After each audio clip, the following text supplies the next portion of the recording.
देख रहे हैं नेटवर्क 33 राजकुमार के साथ।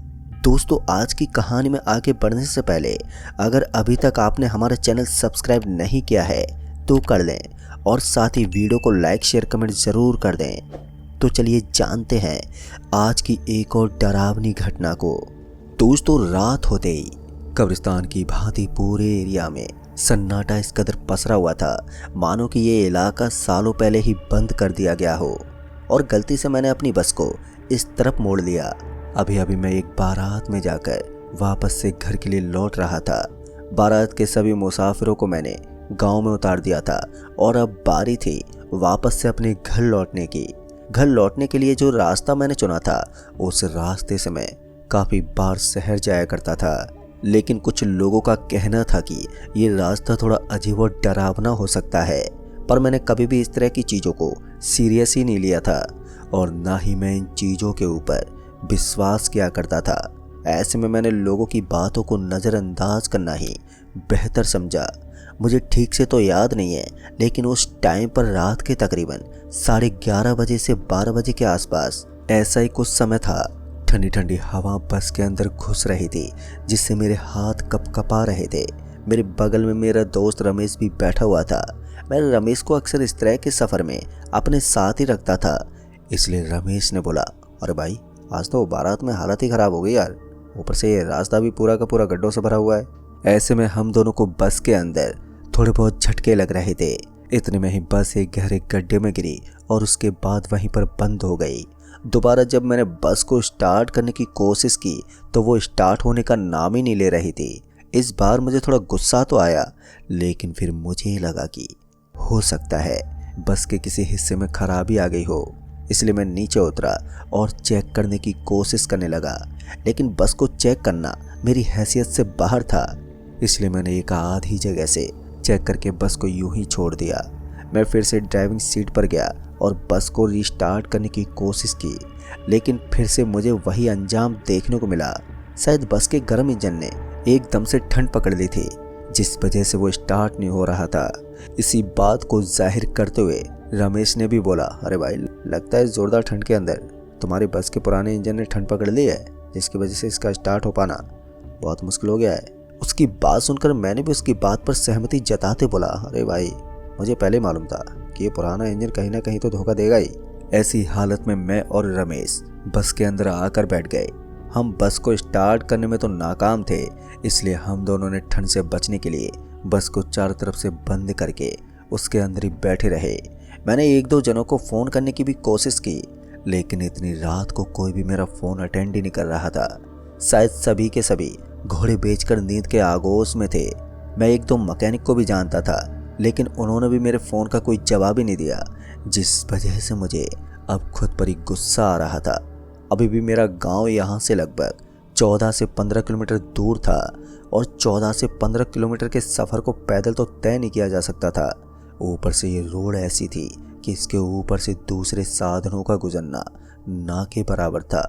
ऐसी हालत में हम दोनों केवल एक दूसरे का मुंह ताक सकते थे। हम ऐसे इधर उधर की बातें करने लगे कि तभी किसी ने बस के कांच के ऊपर जोर से दे मारा। इस आवाज़ को सुनते मैं एकदम से हिल गया।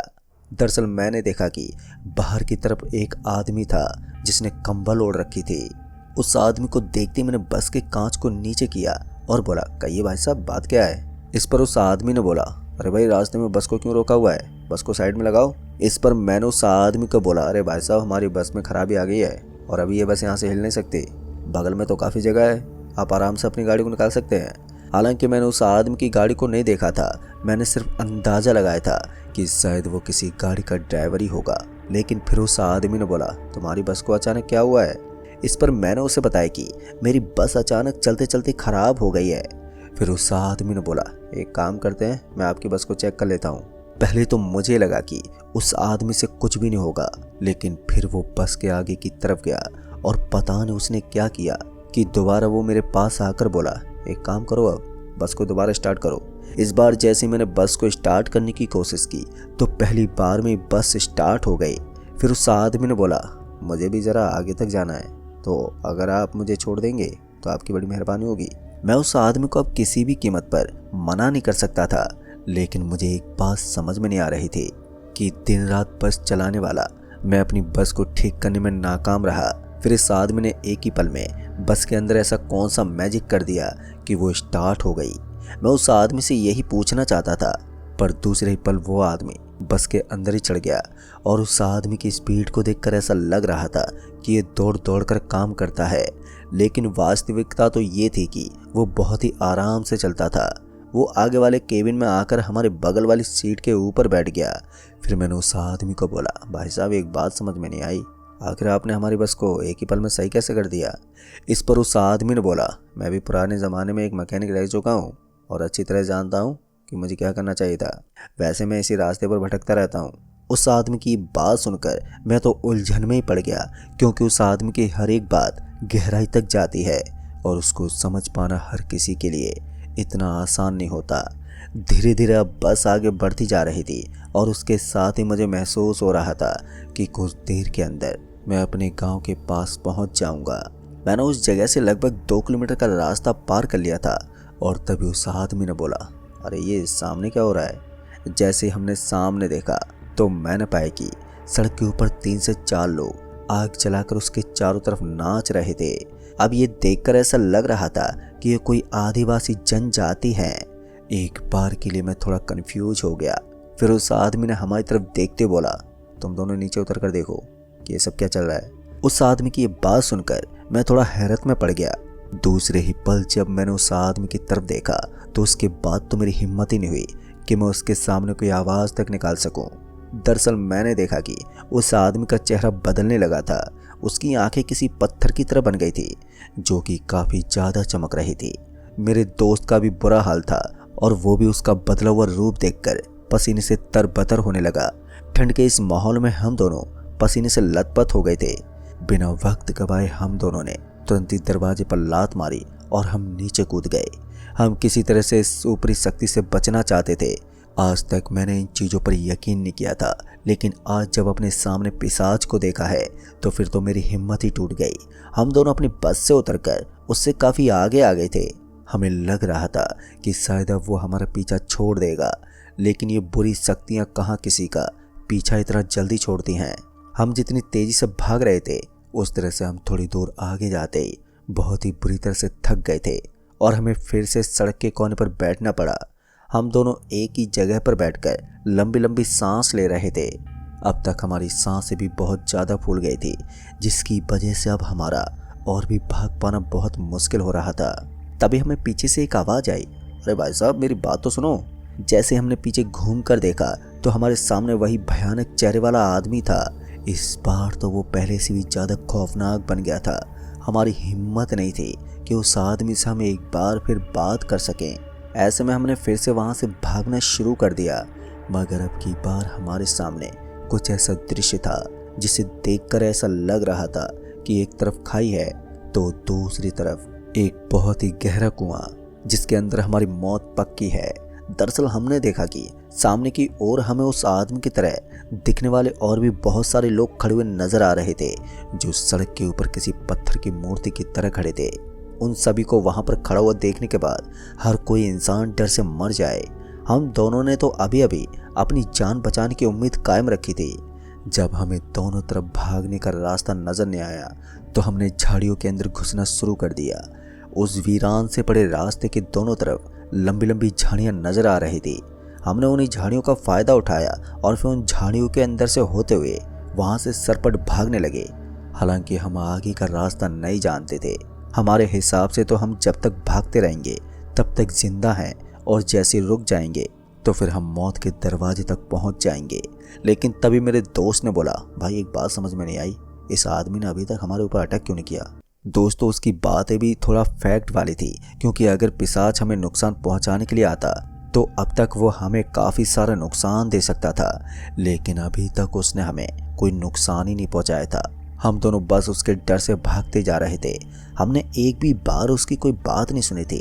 तभी हमें अपने समक्ष एक झोंपड़ी दिखी, और इस झोंपड़ी को देखकर ऐसा लग रहा था कि ये बहुत ही पुराने ज़माने की कोई झोंपड़ी है, जिसको घास फूस से बनाया गया है। उस झोंपड़ी को देखकर हमने सोचा कि थोड़ी देर के लिए हम इसके अंदर छुप सकते हैं।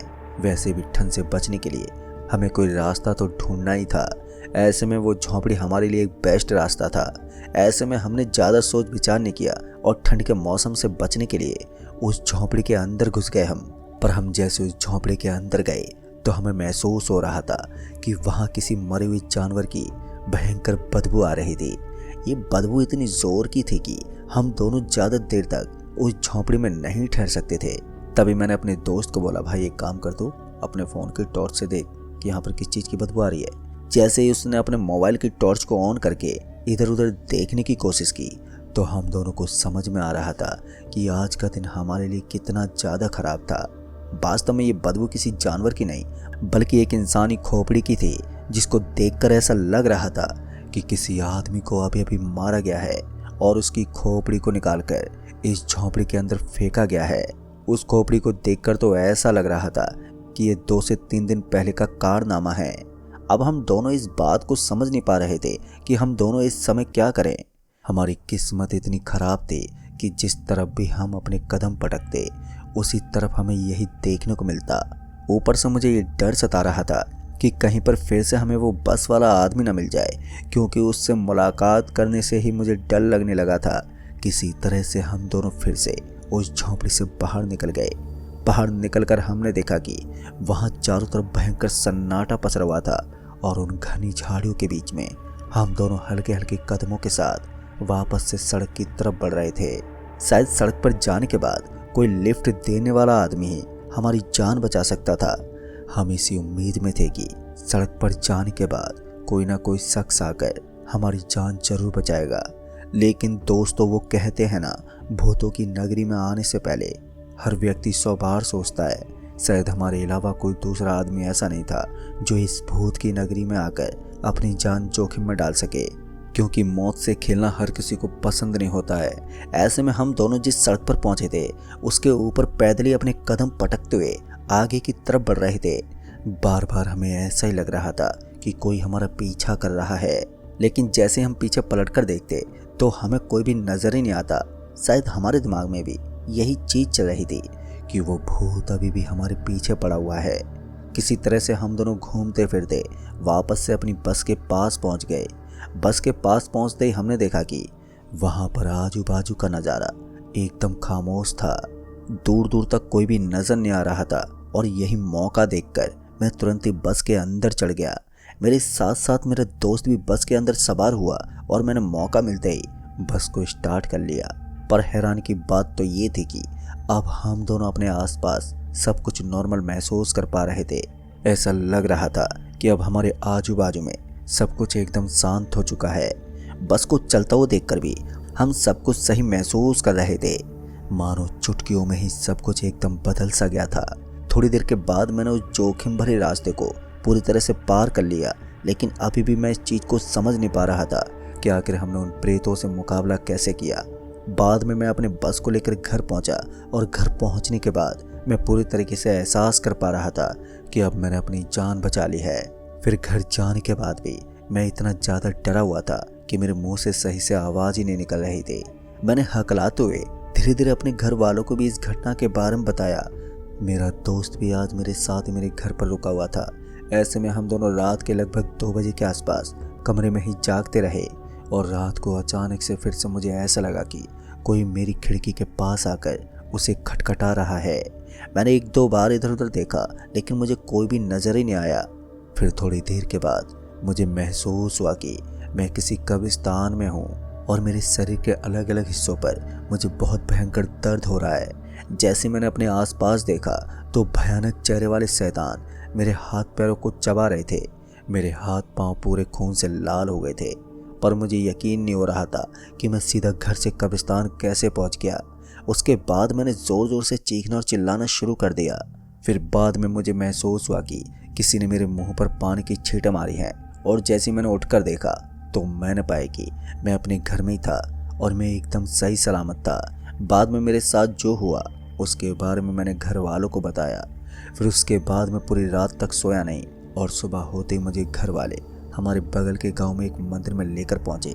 वहां पर जाने के बाद मुझे पता चला कि मेरे ऊपर ऊपरी शक्ति का साया है और वो ऊपरी शक्ति इतनी भयानक है कि इतनी आसानी से मेरा पीछा नहीं छोड़ेगी। इसलिए मुझे अपने घर में हवन करवाना होगा। दोस्तों, हवन वगैरह करवाने के बाद मेरी ज़िंदगी एक नए सिरे से शुरू हो गई।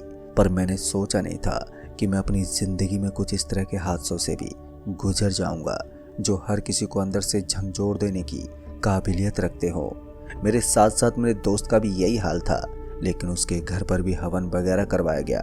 हमने पुजारी से भी पूछने की कोशिश की कि बस से लिफ्ट मांगने वाला वो आदमी कौन था, लेकिन उन्होंने हमें इसके बारे में कुछ भी नहीं बताया। उनका कहना था कि वो एक पिशाच था जो अक्सर नमाज पढ़ते वक्त डिस्टर्ब हो जाते हैं, तो उसके बाद वो हर किसी इंसान का बुरा हाल करते हैं। लेकिन दोस्तों, उसके बाद हम कभी भी उस रास्ते से रात तो छोड़ो दिन में भी नहीं गुजरे। तो दोस्तों, इस कहानी में बस इतना ही। कहानी आपको पसंद आई हो तो वीडियो को लाइक